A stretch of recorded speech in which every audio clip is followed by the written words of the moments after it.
Well, whoever you are, wherever you are, whatever you're doing and whoever you're lucky enough to be doing it to, I'm Bushka on Blitz and I'm very happy to be back here with you today on what has been a very auspicious week for the channel. We've just launched www.bushkaonblitz.com, which is going to become your resource hub for Blitz.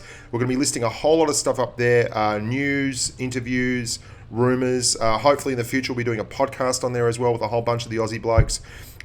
Maybe get some of the guys like Low Keen and the co and Left Turn from the NA server to drop by and have a chat with us, all that kind of thing.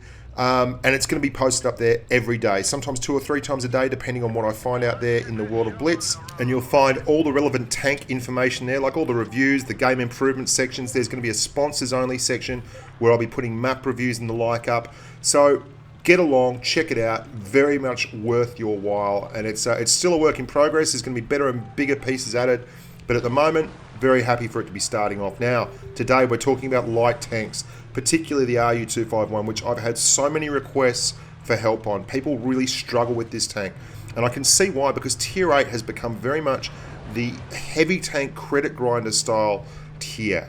You see a lot of IS3 defenders, a lot of IS6, a lot of louvers, and the tank can struggle sometimes in confined spaces against those kind of weapons.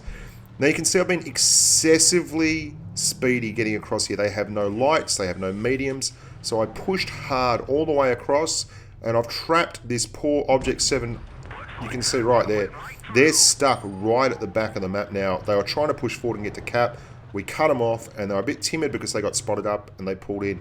You'll also note that one of the keys to driving this tank is resetting your camo. I'm not going out until my camo has been reset. See, I'll take a shot, it's not on, I pull back and I wait. I'm going to give it about 5 seconds. That's just enough time for camo to drop, and then I can go back out, completely stealth up and get another shot. And that's because I'm exploiting the most obvious characteristic that light tanks have and the most valuable. That is their camouflage on the move. Where all other tanks, when they move, will drop a significant number on their camo stats, light tanks don't drop a thing. They keep rolling at exactly the same number as they do when stationary. The other thing that you'll find with light tanks is they are almost to a man, super quick and very, very good at relocating. And you can see here, we've got a cap going on. I know they're going to be coming up this section, and I've got all the speed I need to get over here and get in a really good position to flank fire and stop them from getting anywhere near the base. Now, the RU251 is probably the toughest drive at the moment in terms of lights. I find it to quite often be very difficult to carry in that tank, and you've got to really think your way through the maps. And it quite often means that at the start, there are no options for you to spot. It's too dangerous. You have to more or less just follow around the team and look for your opportunities. And that's what I'm doing here at the moment. I'm on Winter Malinovka. Natty's in the louver. He is moving up there on the main heavy line. I'm looking at the tanks, counting numbers, and I'm seeing that there should be an Object 704 somewhere that hasn't been seen, but for the most part, they're all spotted. So what I'm going to do is go straight through to their respawn, being very, very cautious about where the big guns are, and then set up shots and get shots on the back of these guys pushing up on the heavy line.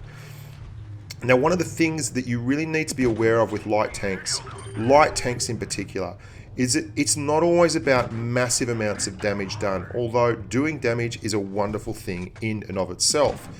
It's the ability to get tanks to turn around and be stuck. You can see these guys, I've now turned all these tanks, made them absolutely set up in a different manner than they were setting up, and completely expose themselves to fire from either the left or the right, and it's just absolutely ruined their day. And when things get tough in a light tank, you can see there's an Object 704 coming along. I can see down the bottom there are 2 tanks on 1 cent.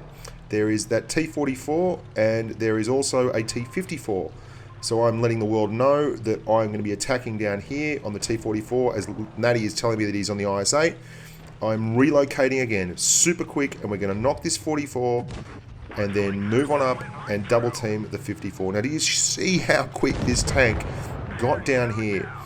And this 54 has gone from a situation where he was 2-on-1 with a very, very good chance of winning to an absolutely hopeless situation where he now has 2 tanks banging him from either side, and he has absolutely no way in the world of getting out of this one alive. Play it like you've got 1 hit point. I've seen it said that many times on the NA server when I'm in chats and in the forums.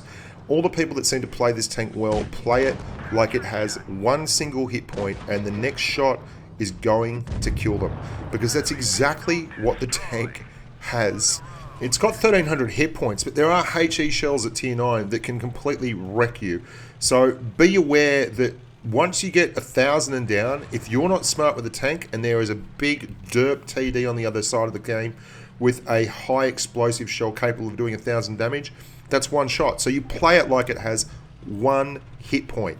You're always afraid of getting hit. And even then, when you're super conservative with it, you'll still find times when they're waiting for and you're going to cop it. There's nothing can be done. But if you play it like that, you're far more likely to survive. There's another thing I like to do, and I call it the light bulb game. Might sound simple. You watch how many times this match I reset camo. That's once. Okay, we're going to go out, we're going to take a shot, we're going to pull back.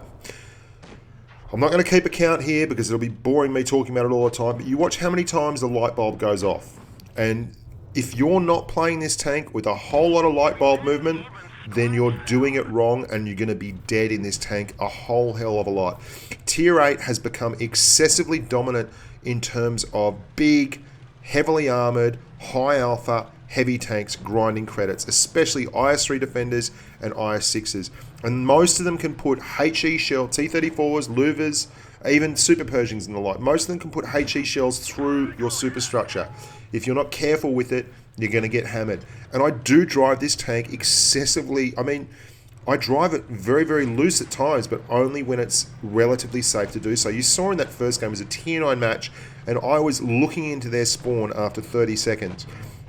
That is not exactly a soft effort, but I did it because they had no mediums and they had no light tanks, so it was fairly safe. And you can see there, I didn't reset camo, and guess what? I got dinged. And you're going to see that. I'm going to take a few shots in this match. For the most part, it's going to be when they're looking for me and they're ready for me. The 251 particularly works well like this, where you reset the camo and you come out. It is quite low, it is quite super quick, and it has a healthy dose of alpha. It's also got lovely HESH. It has high explosive ammunition with over 100mm of penetration on it. So that's 2 shots I've taken in succession there while trying to get shots into a big packed jam full of heavies. Big pack of heavies jammed together. Would you like jam? Got it on the brain. So I'm relocated. I'm going to relocate. I'm going to relocate. I'm going to relocate. I'm going to move. I'm going to find easier shots. I'm going to find easier targets. If you've got the fastest tank on the field, you've got the most mobile tank in the field, and this tank will COD anything. If you can find just about anything on open ground that's a heavy, you'll be able to go around it like an absolute gem. But you're also going to find that anytime they touch you with any kind of shell, it's going to go through. You can see that hit on the gun mantlet, straight through. It's a rough one. Watch me reset camo again. I mean, it's such an obvious thing, but I bet you the guys that are dying in this an awful lot are not resetting their camo often enough. And if you get in the habit, it's one of the best things about driving light tanks is it gets you in the habit of resetting your camouflage and actually living longer.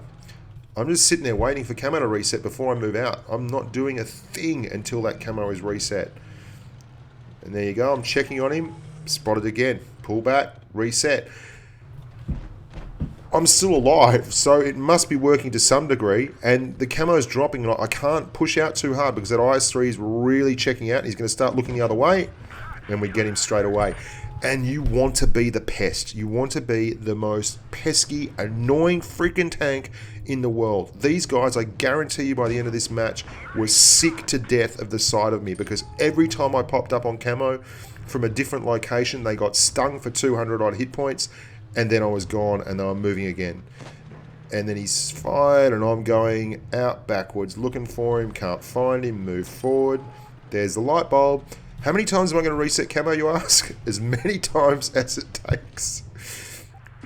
And you can see now we're actually not too fussed about the camo. I know where all of them are. I have absolutely got no one there with a shot on me apart from that KV4 who I've hit twice and I've pulled out. I've reset my camo. I'm going around the other way and I'm going to shoot someone else. He's fired. Bang. Lightbulb, thank you very much. Are you getting the message yet? Because so many people ask me about this tank. How can I drive the RU251? I'm getting killed all the time. You have to be really aware of the fact that this tank is going to get you killed if you play it poorly. You can see that Carnarvon was sick of it. He was just waiting for me to pop. So even though we got a really nice shot in that IS-3 that he couldn't defend the Carnarvon, fair play to him, was completely aware of that and was looking to do nothing else but shoot me. Because he's had jack of me popping up from camo and shooting him in the side. I mean, it's just self-evident, isn't it, really? That this is like the most annoying tank in the world. You've seen, there we go again, we've set him on fire. He probably wants to pay good money now to put one through my eyeballs, but there you go, he's not going to get it. And we finally come out, we've got a hit point advantage, they're big heavies, they're stuck. We're going to move along here and dodge a desperate shot from the Carnarvon and get the last one. There we go. That's the RU251, guys. Play the Lightbulb game. Play the Lightbulb game. Play the Lightbulb game. Reset that camo again and again and again until it becomes second nature and you never take a shot from radar. You don't want to be on the radar when you fire that bullet. You want to be off the radar. So the first time they see you is when the gun is fired and you're already reversing back into cover. So I hope you do juck along to the webpage, bushkaonblitz.com. I just put something up there today. Ruckus has had a video tutorial on how to record your gameplay. I posted that up with a few lovely words and kind words about the boy from Perth. He's a wonderful human being. And there's also a camo thing that he did recently on there as well, if you're looking at making camo for that camo contest. There'll be more stuff on there as we progress, but I'm really happy at the moment. Things are going really well. There's huge uptick. We're over 300,000 views for the month on channel. We're still clicking along at a piece of content every day in May, and I'm going to try and make that a permanent thing, and I hope you're enjoying the extra content. So rock and roll, team. From me to you, lots of love, and stay safe on the battlefield.